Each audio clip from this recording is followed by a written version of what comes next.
Budgeting has helped me go from a broke 20-something with no plan to a 34-year-old with almost $1 million net worth. Most people think that becoming a millionaire is about making a bunch of money or picking very risky or lucky investments and suddenly just getting a bunch of money. Like, boom, tomorrow I'm a millionaire. But that's not the case. In his book, The Millionaire Next Door, Thomas Stanley shows that the vast majority of millionaires are normal people, boring people who budget, invest well, and work hard. That's it. This budgeting spreadsheet that we'll go through today has been a project for me for the last 3.5 years, almost 4 years now. If you want it to be, it can be really detailed, so you can dig into all that nitty gritty, but you can also just reference it quickly to find out, hey, is it okay if we go out to dinner tonight? What we'll do today is go over this template as a whole, so you kind of get a feel for it, then touch on the design, go over each area in detail individually so that you know exactly how to use it, then finish up with showing you an example of our budget all filled out from a past month so that you can see how it works in action. If you don't have a copy of this yet and you want to follow along or you want to get it, then look in the description of this video. Go to this link.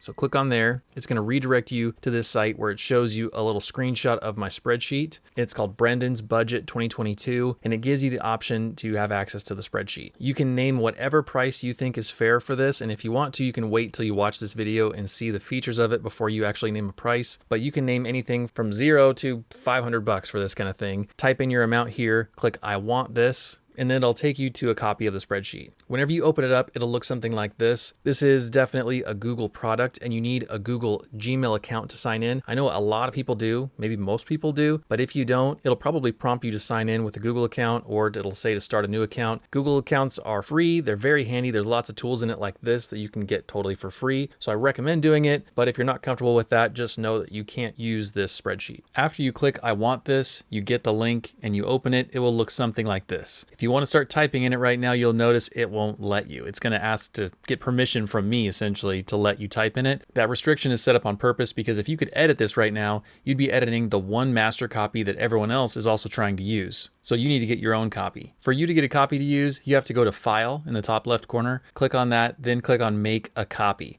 This will take what I've made in the form of this blank template and give you your own copy of it. It's then stored in your own Google files within like your Google account so that you can access it from anywhere, anytime. Then you can fill it in with your own financial information and use it for forever. So go ahead and do that now if you'd like to follow along with the rest of this tutorial. All right, first let's just get a feel for the spreadsheet overall and just skim through the different sections. At the very top, we have this quick reference chart, which is this budget versus actual. And this is there for you to see at a glance how you're doing for this month. The next part down is expected income. This is where you put in how much money you expect to make each month. Pretty cut and dry there. The third section down is the transaction log. This is where you put in each transaction that happens this month. There's 190 spots for transactions. For me, this started out a lot smaller, but over the years it's grown and I feel like now it's enough spots. If you've got more than 190 transactions each month, you can always add some more rows. This fourth section down is the budget setup, and this is where you predict how much you'll spend this month. The fifth and final area is down here at the very, very bottom, and this is the category and account setup. This is where you get to name your own categories if you really don't like the names that I've set up. And also over here on the side, there's an optional area where you can put in your accounts or your different forms of payment like credit card, cash, all that kind of stuff. It's not essential at all to do that account or card kind of setup, but sometimes it's nice to know. Now let's just touch on the design briefly. There's no fancy graphs or loads of different things happening in one spreadsheet like a net worth tracker, a debt payoff tracker, a budget, an everything all in one, because this is only for budgeting. And it gets too complicated and fragile to make one spreadsheet do everything for your financial life, so it's intentionally not that. It's meant to be basic enough for everyone to use quickly once you understand how to set it up. It's built for each tab to represent 1 month of spending. So this lets you set it up as you watch this video. Then you can duplicate the tab for the next month, which saves you a ton of time having to re-enter your budget amounts for each month. I recommend reviewing your budget each month because every time it's a little bit different and spending will vary, but for most of us, our income and spending is really similar each month. There's also very little color overall in this spreadsheet on purpose. The only bright colors are the red and green at the quick budget versus actual chart there at the very top, where you see if you're over or under spending. I find if a spreadsheet has a lot of different colors, it just gets overwhelming and more confusing. And it's built to be used either at a computer or on your phone and with equal functionality in each place. This took a lot of trial and error to make it work like that, but it works now.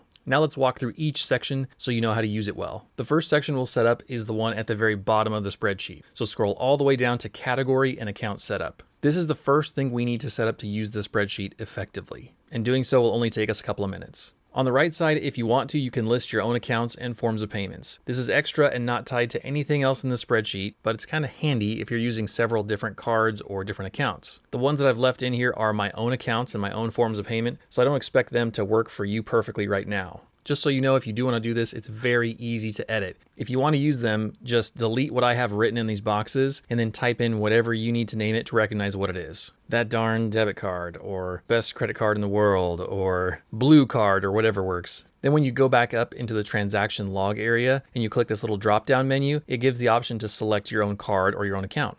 Very handy. I like it. If you do this and don't have as many forms of payment or as many accounts as I do, and you fill in all of yours, then just delete my extra ones whenever you're done. No pressure to use this feature. It won't negatively affect anything else in the template if you choose not to use it, but I do like to do it because of a couple reasons. For one thing, our Target spending via their debit card is pretty interesting to track because that's the only form of payment we use at Target. So it's like, oh, that was a lot of money at Target last month. What did we do? Oh, we had another baby. That's why. I also like tracking what the form of payment was because this helps me to recognize subscriptions or recurring expenses. And so I remember, oh yeah, we do still pay for that service. And sometimes that's a card that I don't really use at all anymore. We used it a lot a few years ago, but now we don't use it as much. So sometimes I wonder how our old Wells Fargo card has a $200 balance because I think we're not using that thing. Did we get hacked? Did someone steal this card? No, it's not that we never use it. It's just that the pool guy or the city utility bills or whatever are still automatically being charged to it. So it helps me to see all that. On the left side down here, if you must, you can rename the categories of spending. I've worked really hard to make these categories work and to fit into what I think is like a very generic kind of life situation.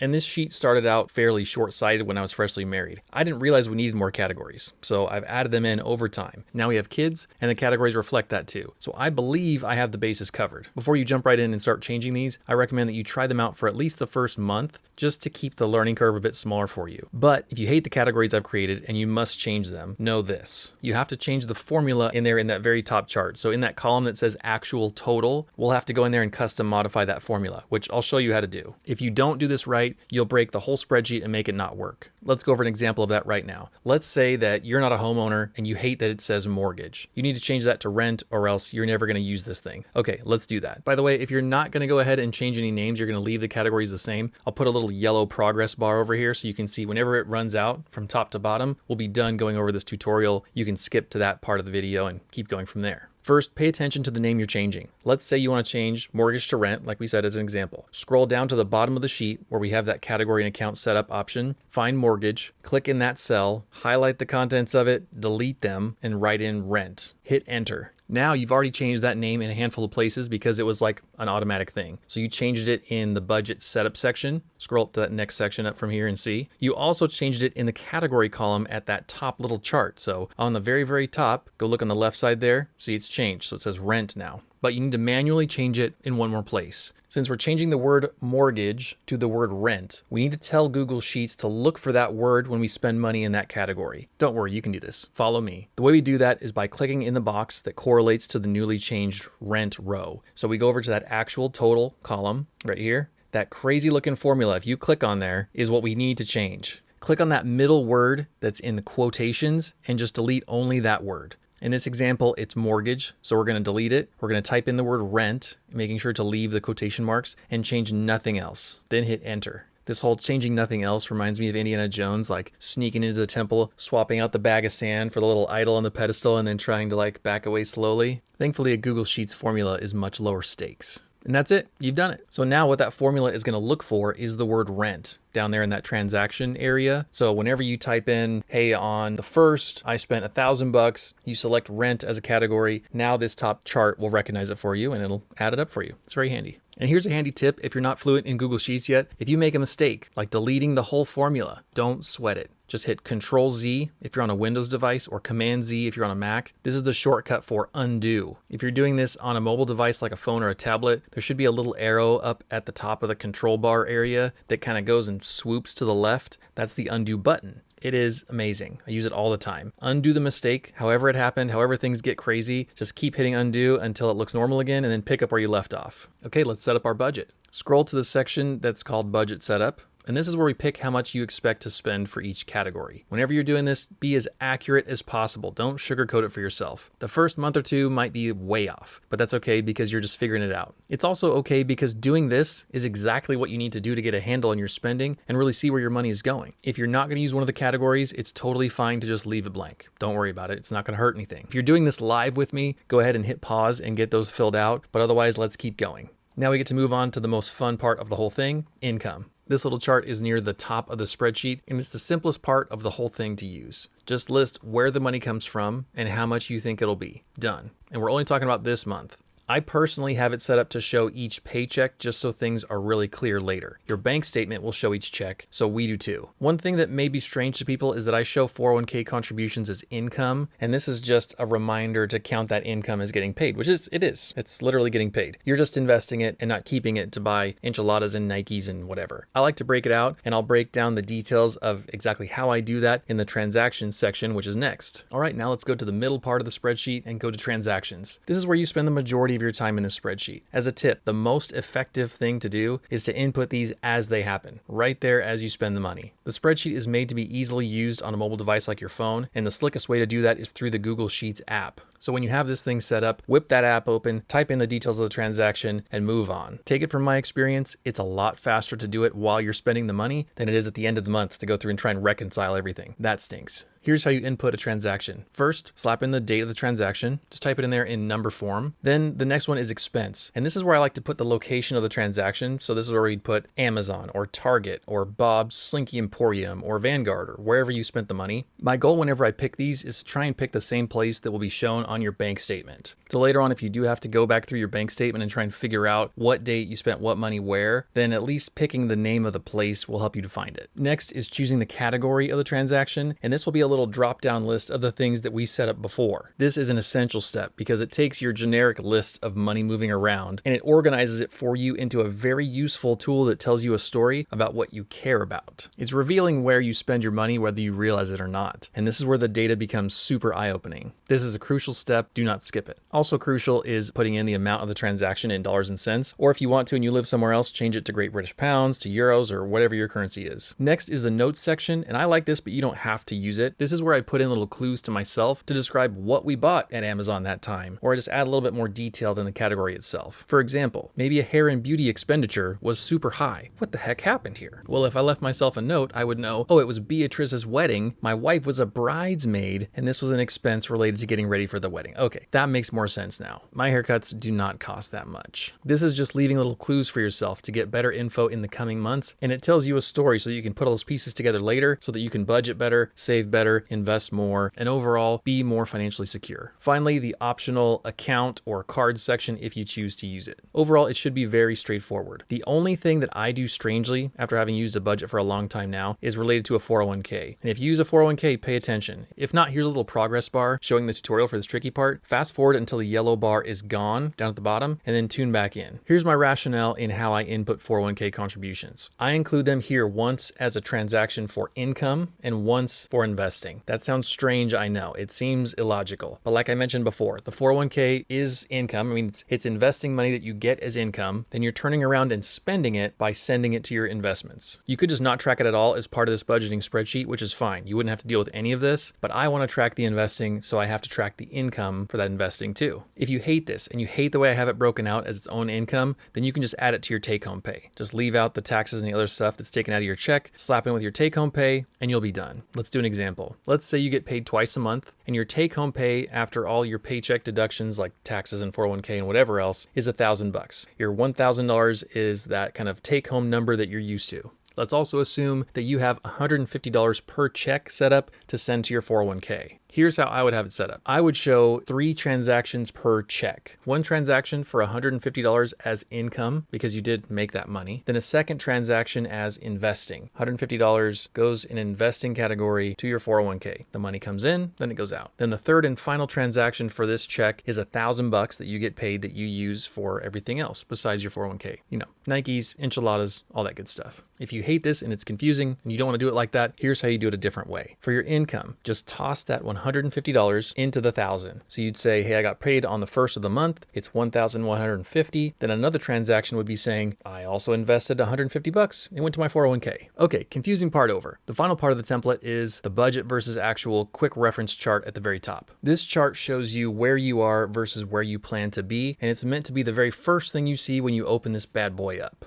We're going over it last because it's something that you observe as you use this tool, and it doesn't take any setting up except for changing the name of a category if you chose to do that, which we talked about before. The columns here show the category of the spending, the budgeted amount that you intended to spend this month, then the actual amount you did spend in reality, and this is live updating. So like in the very beginning of the month, it's going to look like, wow, I've budgeted a lot and I haven't spent anything. Well, we haven't gotten started yet. We haven't actually spent any money. This thing is automatically sorting all the transactions for you and putting them all right here in each little spot, so that they stay organized. It's a very important job. It's probably the most important job in this whole spreadsheet. The remaining column is color coded. Green means you have a lot of money left. Green means go. Red means you're over budget. Slow down, stop. You got to cool it on the spending here. You've gone way overboard. The way this is done in the spreadsheet is with some fairly fancy conditional formatting, it's called. All that does is it looks at the number and it makes it red if it's negative and green if it's positive. Even after you change your category names, don't edit this remaining column and don't edit the other columns. It's important to leave that stuff as it is. The only thing you can edit each and every month is this notes section. I added this because if you had a category that's either really green or really red at the end of the month, that means that your expectations for how you use your money were way off. Maybe it was someone's big birthday party that you're paying for. Leaving a note that it's Uncle Lou's 50th helps you remember why that budget section is bigger than normal. Or on the other end of the spectrum, if it's super green, maybe you thought your AC unit was broken forever and you'd budgeted $5,000 to buy a new one, when in reality it was $165